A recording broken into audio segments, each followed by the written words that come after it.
everyone, welcome to RK Classes. I am Aditya, your English buddy. അപ്പോൾ എൻ്റെ SSLC മക്കൾക്ക് എല്ലാവർക്കും നമ്മുടെ ചാനലിലേക്ക് സ്വാഗതം. അപ്പോൾ നമ്മൾ ഇങ്ങനെ ഇംഗ്ലീഷിൽ ഓരോ ചാപ്റ്റേഴ്സും അതിൽ ഇമ്പോർട്ടൻറ്റ് ഡിസ്കോഴ്സസുകളൊക്കെ ഇങ്ങനെ പഠിച്ചുകൊണ്ടിരിക്കുകയാണ് അല്ലേ. അപ്പോൾ ഇന്ന് മിസ് വന്നിട്ടുള്ളത് നിങ്ങളുടെ ഫസ്റ്റ് ചാപ്റ്ററിൽ ഇമ്പോർട്ടൻ്റ് ആയിട്ടുള്ള ഒരു ഡിസ്കോഴ്സ് ആയിട്ടാണ്.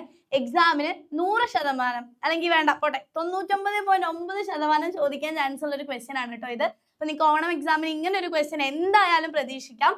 സോ എങ്ങനെയാണ് ഒരു ഡയറി എൻട്രി എഴുതുക, അതാണ് നമ്മൾ ഇന്നത്തെ വീഡിയോയിലൂടെ നോക്കാൻ പോകുന്നത്. ഓക്കെ, സോ ഡയറി എൻട്രി, ആരെ ഡയറി എൻട്രി ആയിരിക്കും നമ്മളോട് ചോദിക്കാൻ ചാൻസ് ഉള്ളത്? ഫസ്റ്റ് ചാപ്റ്ററിന് ആരത് വേണമെങ്കിലും ആവാം അല്ലേ. ചിലപ്പോൾ ഓൾഡ് മാൻ്റെതാവാം, എലിസൻ്റെതാവാം, അതുപോലെ പെലയുടേതാവാം, ആരത് വേണമെങ്കിലും ചോദിക്കാം. അപ്പൊ ജനറൽ ആയിട്ട് ഒരു ഡയറി ചോദിച്ചു കഴിഞ്ഞാൽ നമുക്ക് എങ്ങനെയാണ് എഴുതേണ്ടത് എന്നുള്ള കാര്യങ്ങളൊക്കെ നോക്കാം. എന്നിട്ട് ഇന്ന് നമ്മൾ ഡിസ്കസ് ചെയ്യാൻ പോകുന്നത് പെലയുടെ ഡയറിയാണ്. ക്ലിയർ? സോ നമുക്ക് ക്വസ്റ്റ്യനിലേക്ക് പോവാം. എങ്ങനെയായിരിക്കും നിങ്ങൾക്ക് ക്വസ്റ്റ്യൻ ചോദിക്കുക? With the arrival of the very old man with enormous wings, Pelayo's life changes. He notes his concerns in his diary. Write the likely diary entry. അപ്പോൾ ഈ ഡയറി എൻട്രി നിങ്ങൾ ശ്രദ്ധിക്കുക. ഇപ്പോൾ ഒരു പെർട്ടിക്കുലർ ഡേറ്റിൽ എഴുതുന്ന ഡയറി എൻട്രി ആണെങ്കിലും എന്തില്ല, അത് ഇന്ന ദിവസം അല്ലെങ്കിൽ വന്ന ദിവസത്തെ മാത്രമാണ്, അല്ലെങ്കിൽ ഇത് നമ്മുടെ ഓൾഡ് മാൻ പറന്നുപോയ ദിവസം മാത്രമാണ് എന്ന് സ്പെസിഫൈ ചെയ്ത് പറയുന്നില്ല. അവന്റെ കൺസേൺസും കാര്യങ്ങളും ഈ ഓൾഡ് മാൻ വന്നതിന് ശേഷമുള്ള എല്ലാ കാര്യങ്ങളും എന്ത് ചെയ്യണം, ഡിസ്ക്രൈബ് ചെയ്യുന്ന രീതിയിലാണ് നമ്മളോട് ഡയറി എൻട്രി ചോദിച്ചിട്ടുള്ളത് കേട്ടോ. അപ്പൊ നമ്മളോട് എങ്ങനെ വേണമെങ്കിലും ഡയറി എൻട്രി ചോദിക്കാം. ചിലപ്പോൾ ഒരു ദിവസത്തെ, ഇപ്പോൾ ഫോർ എക്സാമ്പിൾ പറയാണ് ഓൾഡ് മാൻ വന്ന ദിവസത്തെ പെലോയെ എഴുതുന്ന അല്ലെങ്കിൽ പെലയോ എഴുതുന്ന ഒരു ഡയറി എന്ന് പറയുമ്പോൾ അവന്റെ കൺസേൺസും അല്ലെങ്കിൽ ആ വന്ന ദിവസം അത് ആരാണെന്ന് അറിയാത്ത കൺഫ്യൂഷൻസും കാര്യങ്ങളൊക്കെ ആയിരിക്കും നമ്മൾ എഴുതേണ്ടത്. ക്ലിയർ? ഇനി എലിസണ്ടയുടെ ഒരു ഡയറി ചോദിക്കുകയാണ്, നമ്മുടെ ഓൾഡ് മാൻ പറന്നുപോയ ദിവസത്തെ എലിസണ്ടയുടെ ഒരു ഡയറി ചോദിക്കുകയാണെങ്കിൽ ആ പെർട്ടിക്കുലർ ദിവസത്തിനെ ബേസ് ചെയ്തിട്ടാണ് എഴുതേണ്ടത്. ഇവിടെ ചോദിച്ചു നോക്ക്, അറൈവലിന് ശേഷം, നമ്മുടെ ഓൾഡ് മാൻ്റെ അറൈവലിന് ശേഷം പെലയുടെ ലൈഫിൽ ഒരുപാട് ചേഞ്ചസ് ഉണ്ടാവുന്നു. അപ്പൊ അവന്റെ കൺസേൺസും കാര്യങ്ങളൊക്കെ ഡയറി എൻട്രി ആയിട്ട് എന്ത് ചെയ്യാണ്, കുറിച്ച് വെക്കണം. അപ്പൊ ഒരു പെർട്ടിക്കുലർ ഡേ എന്നല്ല, അവന്റെ ലൈഫിലുണ്ടായ മാറ്റങ്ങൾ അല്ലെങ്കിൽ കൺസേൺസ് ഒക്കെ ഡയറി ആയിട്ട് എഴുതി വെക്കുകയാണ്. അപ്പൊ നമ്മൾ ചെറിയ കുട്ടി ആയിരിക്കുമ്പോഴാണ് എന്ത് ചെയ്യുക, ഈ ഓരോ ദിവസത്തെ, ഇപ്പൊ തിങ്കളാഴ്ച ബുധനാഴ്ച എന്ന് എഴുതിയിട്ട് ഞാൻ ഇന്ന് പല്ല് തേച്ചു, ബാത്റൂമിൽ പോയി, അല്ലെങ്കിൽ ഇന്ന് സ്കൂളിൽ പോയി, ഇന്ന് സ്കൂളിലായിരുന്നു, ഇങ്ങനെയൊക്കെ എഴുതുന്നത് നമ്മൾ എപ്പോഴാ, കുഞ്ഞു കുട്ടി ആയിരുന്ന സമയത്താണ് നമ്മൾ അങ്ങനെ ഡയറി എഴുതിയിട്ടുണ്ടായിരുന്നത് അല്ലെ. പക്ഷെ നമുക്ക് ഈ SSLC, നമ്മളിപ്പോ ഗ്രോണപ്സ് ആണ്, SSLCയിൽ ചോദിക്കുന്ന അല്ലെങ്കിൽ നമ്മുടെ ഈ ഹൈസ്കൂളിൽ ചോദിക്കുന്ന ഡയറി എപ്പോഴും ഇമോഷൻസിനെ ബേസ് ചെയ്തിട്ട് എഴുതേണ്ട ഡയറിയാണ്. ഇവന്റ്സിനേക്കാളും കൂടുതൽ നമ്മുടെ ഇമോഷൻസിനും കൺസേൺസിനും ഒക്കെ ഇമ്പോർട്ടൻസ് കൊടുത്തിട്ടാണ് നമ്മൾ ഇവിടെ എന്ത് ചെയ്യേണ്ടത്, ഡയറി എഴുതേണ്ടത്. അപ്പൊ എല്ലാവരും വരുത്തുന്ന ഒരു തെറ്റാണ്. ഇപ്പൊ നമ്മൾ എന്ത് ചെയ്യും, ഡയറി ചെറുപ്പത്തിൽ എഴുതി പഠിച്ച പോലെ ഡിയർ ഡയറി എന്നൊക്കെ, അല്ലെങ്കിൽ ഡയറീനെ ഗ്രീറ്റ് ചെയ്തൊക്കെ തുടങ്ങും. അങ്ങനെയൊന്നും എഴുതേണ്ട ആവശ്യമില്ല. നമ്മൾ എന്ത് ചെയ്താൽ മതി, ഡയറക്റ്റ് നമ്മുടെ ഇമോഷൻസ് വെച്ചിട്ട് എന്ത് ചെയ്താൽ മതി, നമ്മുടെ ഡയറി സ്റ്റാർട്ട് ചെയ്താൽ മതി. അപ്പൊ നമുക്ക് എന്ത് ചെയ്യാം, ഡയറി എഴുതുമ്പോൾ എന്തൊക്കെ കാര്യങ്ങൾ ശ്രദ്ധിക്കണം എന്നുള്ളത് ആദ്യം നോക്കാം. എന്നിട്ട് നമുക്ക് പെലയുടെ ഡയറിയിലേക്ക് പോവാം. ഓക്കെ, സോ വളരെ ഇമ്പോർട്ടൻ്റ് ആയിട്ടുള്ള കാര്യമാണ്. നമ്മൾ എന്ന് എഴുതുകയാണെങ്കിലും ആ ഡയറിയിൽ എന്തുണ്ടാവും, ഡേറ്റും ഡേയും ഉണ്ടാവും അല്ലേ. അപ്പൊ ഡേറ്റും ഡേയും ടോപ്പിൽ അല്ലെങ്കിൽ written at the top to record when the entry was made അല്ലേ. എന്നാണ് നമ്മൾ ഡയറി എഴുതുന്നത് എന്ന് അറിയാൻ വേണ്ടിയിട്ട് എന്ത് ചെയ്യണം, ഡേറ്റും ഡേയും അവിടെ നിർബന്ധമായിട്ടും എഴുതിയിരിക്കണം. ടൈം ഓപ്ഷണൽ ആണ്, ടൈം എഴുതണം നിർബന്ധമൊന്നുമില്ല. നമ്മുടെ ഡേറ്റും ഡേയും എന്ത് ചെയ്യണം, ടോപ്പിൽ അല്ലെങ്കിൽ ലെഫ്റ്റ് ടോപ്പ് സൈഡിൽ എന്ത് ചെയ്യണം, നമ്മൾ എഴുതി വെക്കണം. പിന്നെ ശ്രദ്ധിക്കേണ്ട കാര്യം, നമ്മൾ ഡയറി എഴുതേണ്ടത് ഫസ്റ്റ് പേഴ്സൺ പോയിന്റ് ഓഫ് വ്യൂലാണ്. എന്താണ് first person point of view എന്ന് പറഞ്ഞാൽ, ഇപ്പൊ പെലയുടെ ഡയറി ചോദിച്ചു കഴിഞ്ഞാൽ നമ്മൾ പെലയോ ആയിട്ട് വേണം എഴുതാൻ വേണ്ടിയിട്ട്. അല്ലാതെ ആദ്യത്തെ മിസ്സായിട്ട് എഴുതി കഴിഞ്ഞാൽ എന്താവില്ല, അത് പെലയുടെ ഡയറി ആവില്ല. ഓക്കെ, പെലയോ എഴുതുന്നത് പോലെ ഫസ്റ്റ് പേഴ്സൺ നറേറ്റീവിൽ വേണം എഴുതാൻ. ഇപ്പൊ ഞാൻ, ഐ, മീ, ഞങ്ങൾ, എൻ്റെ എന്നൊക്കെയുള്ള പ്രോണൗൺസുകൾ വേണം നമ്മൾ എന്ത് ചെയ്യാൻ വേണ്ടിയിട്ട്, യൂസ് ചെയ്യാൻ വേണ്ടിയിട്ട്. നിങ്ങൾക്ക് എല്ലാവർക്കും അറിയുന്ന കാര്യമാണ് അല്ലേ. അത് ഒരു ക്യാരക്ടറിന്റെ ഡയറി ചോദിച്ചു കഴിഞ്ഞാൽ നമ്മൾ എന്ത് ചെയ്യണം, ആ ക്യാരക്ടറായിട്ട് വേണം ഡയറി എൻട്രി എഴുതാൻ വേണ്ടിയിട്ട്. വളരെ ഇമ്പോർട്ടൻ്റ് ആണ്. ആ പോയിന്റ് ഓഫ് വ്യൂ തെറ്റിക്കഴിഞ്ഞാൽ അല്ലെങ്കിൽ ആ ലാംഗ്വേജ് തെറ്റിക്കഴിഞ്ഞാൽ എന്താവും, നിങ്ങൾക്ക് നന്നായിട്ട് മാർക്ക് കുറയാനുള്ള ചാൻസ് ഉണ്ട്. So first person point of വ്യൂവിൽ വേണം നിങ്ങൾ എന്ത് എഴുതാൻ വേണ്ടിയിട്ട്, ഡയറി എൻട്രി എഴുതാൻ വേണ്ടിയിട്ട്. അടുത്ത് നോക്കിക്കേ, പേഴ്സണൽ എക്സ്പീരിയൻസസ്. അപ്പം നിങ്ങളുടെ ഇപ്പോൾ പെലയുടെ പേഴ്സണൽ എക്സ്പീരിയൻസസ് എന്തൊക്കെയാണ്, ആ ഓൾഡ് എനോമസ് മാനിനെ കാണുന്നതും അതിനുശേഷം അവൻ്റെ ലൈഫിൽ ഉണ്ടാകുന്ന കാര്യങ്ങളും കൺസേൺസും കാര്യങ്ങളൊക്കെ അവൻ്റെ പേഴ്സണൽ എക്സ്പീരിയൻസ് ആണ് അല്ലേ. ഇത് നമ്മുടെ ടെക്സ്റ്റ് ബുക്ക് കൃത്യമായിട്ട് പഠിച്ചതാണ്. ലൈവ് കണ്ട മക്കൾക്ക് എല്ലാവർക്കും ഒന്നും ഡൗട്ടൊന്നും നിങ്ങൾ പറഞ്ഞിട്ടുണ്ടായിരുന്നില്ല. ഞാൻ കമൻറ്റ് ചെയ്യാൻ പറഞ്ഞിട്ടുള്ളതായിരുന്നു. എന്തെങ്കിലും ഡൗട്ട്സ് ഉണ്ടെങ്കിൽ ചോദിക്കാനൊക്കെ പറഞ്ഞിട്ടുള്ളതായിരുന്നു. അപ്പോൾ ആ ഒരു ഡൗട്ടൊന്നും ചോദിച്ചിട്ടില്ല. അപ്പോൾ അതുകൊണ്ട് തന്നെ എല്ലാവർക്കും ക്ലിയർ ആണെന്ന് വിചാരിക്കുന്നു.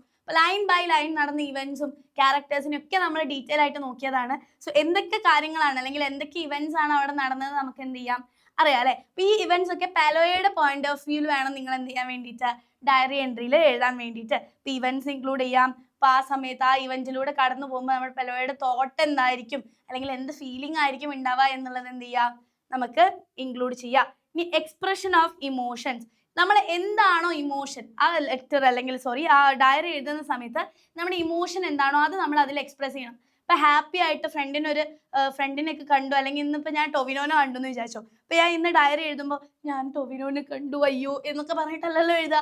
ഭയങ്കര ഹാപ്പി ആയിട്ട് ഒരു ഫാൻ മൊമെന്റ്സ് അല്ലെങ്കിൽ വളരെ ഇൻട്രസ്റ്റിംഗ് ആയിട്ട് ഹാപ്പിനെസ് കാണിക്കുകയാണല്ലേ നമ്മൾ ചെയ്യുക ഡയറിയിലൂടെ. അപ്പൊ അതുപോലെ ഇമോഷൻസിനനുസരിച്ച് ഡയറിയുടെ ടോൺ മാറണം. ഇപ്പൊ പെലോയ്ക്ക് കൺസേൺ ആണ്, ഡൗട്ട് ആണെങ്കിൽ ആ രീതിയിൽ വേണം നിങ്ങൾ എന്ത് ചെയ്യാൻ വേണ്ടിയിട്ട് എഴുതാൻ വേണ്ടിയിട്ട്. ഇപ്പൊ ഇനി സങ്കടത്തിലാണെങ്കിൽ നിങ്ങൾ എന്ത് ചെയ്യണം, ആ രീതിയിൽ വേണം, ആ ഇമോഷൻസ് ആയിരിക്കണം ഈ ഡയറി എൻട്രിയിലൂടെ കൺവേ ചെയ്യാൻ വേണ്ടിയിട്ട്. ഇപ്പൊ ഹാപ്പിനെസ് ആയിക്കോട്ടെ, എക്സൈറ്റ്മെന്റ് ആയിക്കോട്ടെ, സാഡ്നെസ് ആയിക്കോട്ടെ, ഫിയർ ആയിക്കോട്ടെ, എന്തൊക്കെ ഇവന്റ്സ് ആണോ നടക്കുന്നത് ആ ഇവന്റ്സിനെ ബേസ് ചെയ്തിട്ടുള്ള ടോൺ വേണം നിങ്ങൾ എന്ത് ചെയ്യാൻ, ഫോളോ ചെയ്യാൻ വേണ്ടിയിട്ട്. ഇപ്പൊ ഹാപ്പി ആയിട്ടുള്ള ഒരു ഡയറി ആണെങ്കിൽ ത്രൂ ഔട്ട് ഹാപ്പി ടോണിൽ തന്നെ മെയിൻറ്റെയിൻ ചെയ്യാം. സാഡ് ആണെങ്കിൽ സാഡ് ടോൺ തന്നെ മെയിൻറ്റെയിൻ ചെയ്യുക. എക്സൈറ്റ്മെന്റ് ഒക്കെ കാണിക്കാൻ നിങ്ങൾക്ക് എന്ത് ചെയ്യാം, ഇതുപോലെ എക്സ്ക്ലമേറ്ററി മാർക്കുകളൊക്കെ നിങ്ങൾക്ക് യൂസ് ചെയ്യാം. അപ്പൊ സങ്കടം കാണിക്കാനാണെങ്കിൽ ബ്രോക്കൺ സെന്റൻസസുകൾ നിങ്ങൾക്ക് യൂസ് ചെയ്യാം. എന്ന് വെച്ചാൽ 3 കുത്തിട്ടാൽ മതി. അപ്പൊ ആ സെന്റൻസ് കംപ്ലീറ്റ് ആക്കാൻ പറ്റാത്ത രീതിയിൽ ഇമോഷൻസ് കൺവേ ചെയ്യാൻ വേണ്ടിയിട്ട് ഇത്തരത്തിലുള്ള പങ്ക്ച്വേഷൻ മാർക്സ് ഒക്കെ എന്ത് ചെയ്യുക, കറക്റ്റ് ആയിട്ട് യൂസ് ചെയ്യുക. ഇനി അടുത്തത് ഇൻഫോർമൽ ലാംഗ്വേജിലായിരിക്കും ഡയറി ഉണ്ടാവുക. എല്ലാവർക്കും അറിയാമല്ലോ, നമ്മൾ നമുക്ക് തന്നെ കാണാൻ വേണ്ടി അല്ലെങ്കിൽ വായിക്കാൻ വേണ്ടി നമ്മുടെ മനസ്സിലുള്ള കാര്യങ്ങൾ എഴുതാണ്. വളരെ ഫോർമൽ ആയിട്ടായിരിക്കില്ല, അല്ലെങ്കിൽ റെസ്പെക്റ്റഡ് എന്നൊക്കെ പറഞ്ഞിട്ട് we saw the respected old man എന്നൊന്നും പറഞ്ഞിട്ട് എഴുതൂല. വളരെ പേഴ്സണൽ ആയിട്ടുള്ള എക്സ്പീരിയൻസ് ആണ്. അപ്പൊ കാഷ്വൽ ലാംഗ്വേജ് അല്ലെങ്കിൽ ഇൻഫോർമൽ ലാംഗ്വേജിൽ നിങ്ങൾക്ക് എന്ത് ചെയ്യാം, ഡയറി എഴുതാം. പിന്നെ ശ്രദ്ധിക്കേണ്ട വളരെ പ്രധാനപ്പെട്ട ഒരു കാര്യമാണ്, ചാപ്റ്റർ ബേസ് ചെയ്തിട്ടാണ് ഡയറി തരുന്നതെങ്കിൽ നിങ്ങൾ ആദ്യം നടന്നിട്ടുള്ള ഇവന്റ്സ് ആ ഓർഡറിൽ തന്നെ എഴുതാൻ വേണ്ടിയിട്ട് ശ്രദ്ധിക്കാം. അപ്പൊ അതൊക്കെ നമുക്ക് പെട്ടെന്ന് ഈ വാല്യൂസിന് എന്ത് ചെയ്യാൻ പറ്റും, നോട്ട് ചെയ്യാൻ പറ്റുന്ന കാര്യമാണ്. ഇപ്പൊ ടീച്ചേഴ്സ് വാല്യൂ ചെയ്യുന്ന ആൾക്കാർക്ക് എന്ത് ചെയ്യാൻ പറ്റും, ആ ഇവന്റ്സ് ഒക്കെ ഡിസോർഡർ ആയിട്ടാണ് കൊടുത്തിട്ടുള്ളതെങ്കിൽ നിങ്ങൾക്ക് ആ ഒരു ചാപ്റ്ററിനെ പറ്റിയിട്ട് വലിയ ധാരണ ഇല്ല എന്നുള്ളത് അവർക്ക് കൃത്യമായിട്ട് മനസ്സിലാവും. സോ ഇവന്റ്സ് എഴുതുമ്പോൾ നിങ്ങൾ ആദ്യം ഒന്ന് പ്ലാൻ ചെയ്യുക, ക്വസ്റ്റ്യൻ വായിച്ചിട്ട് ആ ഫസ്റ്റ് ഇതൊക്കെയാണ് നടന്നതെന്നുള്ളത് ഒന്നൊന്ന് പ്ലാൻ ചെയ്യുക. എന്നിട്ട് നിങ്ങൾ എന്ത് ചെയ്യുക, സീക്വൻഷ്യൽ ഓർഡറിൽ തന്നെ ഡയറി എൻട്രി എഴുതാൻ വേണ്ടിയിട്ട് ശ്രദ്ധിക്കുക. പിന്നെ അടുത്ത് ശ്രദ്ധിക്കേണ്ട കാര്യമാണ് റിഫ്ലക്ഷൻ എന്ന് പറയുന്നത്. റിഫ്ലക്ഷൻ പറഞ്ഞാൽ ഒന്നുമില്ല, അപ്പൊ നമ്മൾ ആ ഡയറി എഴുതി കഴിഞ്ഞിട്ട് നമ്മൾ പറയാറുണ്ട് അല്ലേ, this is an unforgettable day എന്ന് പറയാറുണ്ട്, അല്ലെങ്കിൽ this is A worst day in my life എന്ന് പറയാറുണ്ട്. അപ്പോൾ എന്താണ് ആ ദിവസത്തെ പറ്റിയിട്ട് അല്ലെങ്കിൽ ആ ഒരു ഇതിനെ പറ്റിയിട്ട് നമ്മളുടെ റിഫ്ലക്ഷൻ, എനിക്ക് ഒരിക്കലും മറക്കാൻ പറ്റാത്ത ദിവസമാണ്, അല്ലെങ്കിൽ എനിക്ക് ഒരിക്കലും മറക്കാൻ പറ്റാത്ത ഇവന്റ് ആണ് എന്നൊക്കെ നമ്മൾ പറയാറില്ലേ. സോ എന്താണ് ആ ഒരു ദിവസത്തിനെ പറ്റിയിട്ടുള്ള റിഫ്ലക്ഷൻ, അതാണ് ചോദിക്കുന്നത് കേട്ടോ. ഇനിയിപ്പോ എനിക്ക് പ്രതീക്ഷയാണ്, അല്ലെങ്കിൽ എനിക്ക് പ്രതീക്ഷയൊക്കെ പോയി, ആ ഒരു ദിവസത്തെ ആ ഒരു ഇവന്റോട് കൂടി പ്രതീക്ഷ പോയി എന്നാണെങ്കിൽ ആ ഒരു ഇമോഷൻ എന്ത് ചെയ്യണം, കൺവേ ചെയ്യണം. അല്ലെങ്കിൽ ഐ ഹോപ്പ് ഫോർ ടുമോറോ, അല്ലെങ്കിൽ I hope tomorrow will be a better day എന്നൊക്കെ പറഞ്ഞിട്ട് ഹോപ്പിലോ അല്ലെങ്കിൽ എന്താണ് സിറ്റുവേഷൻ അതിനനുസരിച്ച് നിങ്ങൾക്ക് എന്ത് ചെയ്യാൻ വേണ്ടി പറ്റും, നിങ്ങളുടെ റിഫ്ലക്ഷൻ കൊടുക്കാൻ വേണ്ടി പറ്റും. പിന്നെ ക്ലോസിംഗ് ആയിട്ട് വേണമെങ്കിൽ എന്ത് ചെയ്യാം, നിങ്ങളുടെ പേര് വേണമെങ്കിൽ എഴുതാം, അത് നിർബന്ധമൊന്നുമില്ല. ഇപ്പൊ ലാസ്റ്റ് റിഫ്ലക്ഷനിൽ നിങ്ങൾക്ക് എന്ത് ചെയ്താൽ മതി, ആ ഒരു ഡയറി എൻട്രി എൻഡ് ചെയ്താൽ മതി കേട്ടോ. ഓക്കെ, അപ്പൊ ഇത്രയും കാര്യങ്ങളാണ് ഡയറി എൻട്രി എഴുതുമ്പോൾ ശ്രദ്ധിക്കേണ്ടത്. അപ്പോൾ വളരെ ചെറിയൊരു ഡിസ്കോഴ്സ് ആണ്. നിങ്ങൾ വിചാരിക്കും ഈസി ആയിട്ട് മാർക്ക് സ്കോർ ചെയ്യാന്ന്, ഈസി ആയിട്ട് തന്നെ മാർക്ക് സ്കോർ ചെയ്യാം. പക്ഷെ ഈ ഒരു കാര്യങ്ങളൊക്കെ എന്ത് ചെയ്യണം, അതിൽ ഇൻക്ലൂഡ് ചെയ്യണം. അപ്പൊ ഇതിൽ ഏതെങ്കിലുമൊക്കെ നമ്മൾ തെറ്റിച്ച് കഴിഞ്ഞാൽ, അല്ലെങ്കിൽ ഇപ്പൊ ലാംഗ്വേജ് തെറ്റി, first person point of view മാറിയിട്ടാണ് നമ്മൾ എഴുതുന്നെങ്കിൽ അവിടെ മാർക്ക് കുറയും. അപ്പോൾ നമുക്ക് ഈസി ആയിട്ട് സ്കോർ ചെയ്യാൻ പറ്റുന്ന കാര്യങ്ങളാണ് ഡയറി എൻട്രി പോലെയുള്ള ഡിസ്കോഴ്സസുകളൊക്കെ. നമുക്ക് ഈസി ആയിട്ട് ഇമോഷൻസ് അല്ലെങ്കിൽ കുറച്ച് ഇമോഷണൽ വേർഡ്സ് ഒക്കെ സെന്റൻസസുകളൊക്കെ പഠിച്ചു വെച്ചാൽ നമുക്ക് ഇടയ്ക്ക് പുട്ടിന് തേങ്ങ ഇടുന്ന പോലെ ആഡ് ചെയ്ത് കൊടുക്കാവുന്നതേ ഉള്ളൂ. പക്ഷെ ഇത്തരം കാര്യങ്ങൾ നിങ്ങൾ എന്ത് ചെയ്യണം, കറക്റ്റ് ലേ ഔട്ട് ഫോളോ ചെയ്തിട്ടില്ലെങ്കിൽ മാർക്ക് കുറയാനുള്ള ചാൻസ് ഉണ്ട്. അപ്പൊ നമുക്ക് ഇനി എന്ത് ചെയ്യാം, പെലോയുടെ ഡയറി എൻട്രിയിലേക്ക് പോവാം അല്ലെ.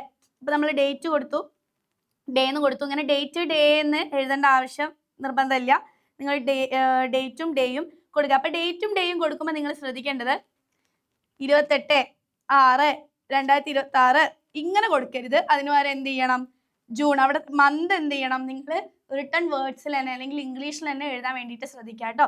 പിന്നെ ഡേ എഴുതി, today was the strangest day of my life അല്ലേ, ഇന്ന് എൻ്റെ ലൈഫിലെ സ്ട്രേഞ്ചസ്റ്റ് ഡേ ആയിരുന്നു.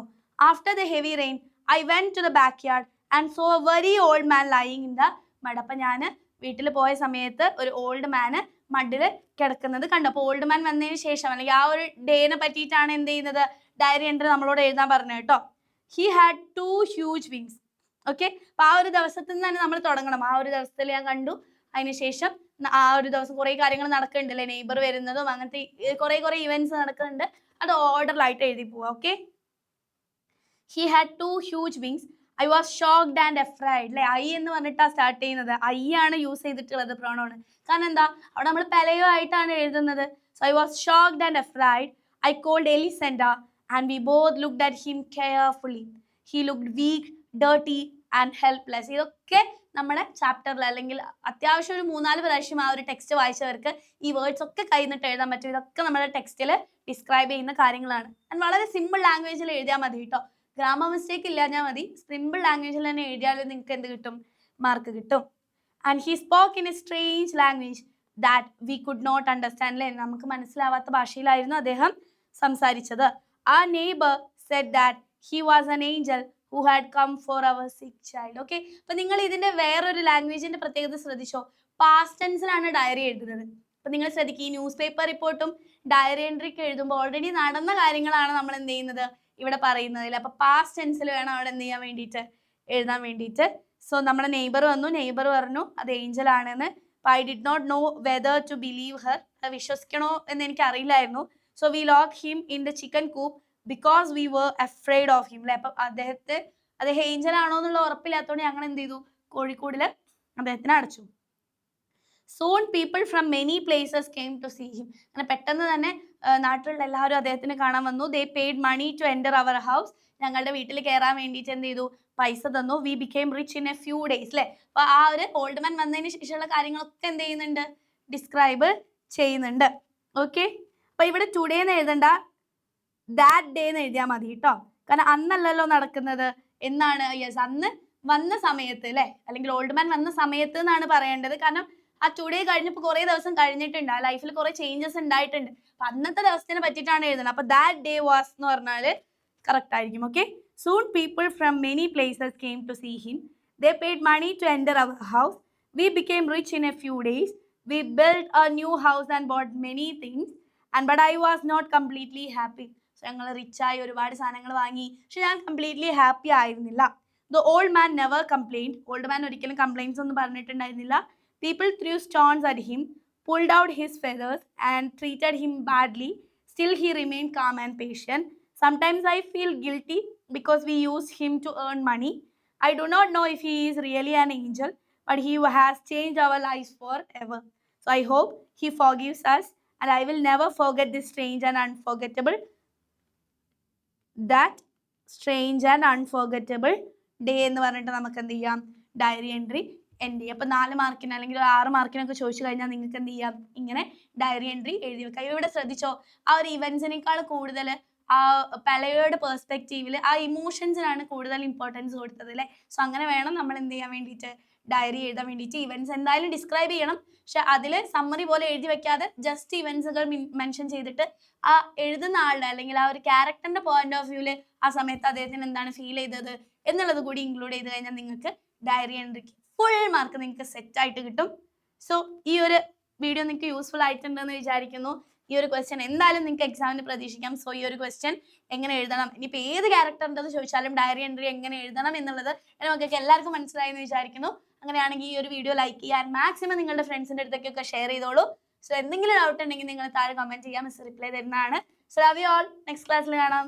ബൈ.